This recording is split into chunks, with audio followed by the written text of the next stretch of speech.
अपर police महासंचालक श्री नवल बजाज 24 मार्च 2024 पासून लातूर जिल्ह्याच्या 3 दिवसीय दौऱ्यावर आहेत। या दौऱ्यात पोलीस मुख्यालयात समारंभ परेडचे आयोजन करण्यात आले होते।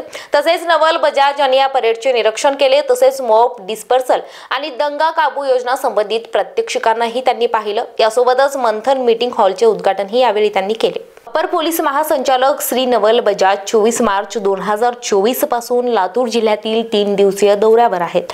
या दौऱ्यात श्री बजाज यांनी लातूर पोलीस मुख्यालयात पोलीस परेडचे निरीक्षण केले। या समारंभात पोलीस अधीक्षक श्री सोमय मुंडे आणि अन्य वरिष्ठ अधिकारी उपस्थित होते। परेडच्या निमित्ताने विविध पोलीस अधिकारी including second in command B Chandrakant Reddy, Sagar Kharde, IPS परिवीक्षाधीन अधिकारी यांनी त्यांचा सहभाग घेतला।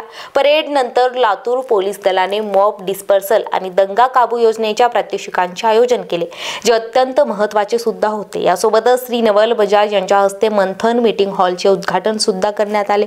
हा हॉल पोलिसांच्या कार्यक्षमता वाढवण्यासाठी महत्त्वपूर्ण ठरेल। या व्यतिरिक्त एक गुन्हे आढावा बैठक घेण्यात आली, ज्यामध्ये लातूर जिल्ह्यातील सर्व वरिष्ठ अधिकारी आणि पोलीस ठाणे प्रभारी उपस्थित होते। दौऱ्यावर श्री नवल बजाज यांनी लातूर पोलीस दलाला मार्गदर्शन केले आणि त्यांच्या कार्यावर सकारात्मक चर्चा सुद्धा केली। संगप्पा स्वामी, स्टार महाराष्ट्र न्यूज, लातूर।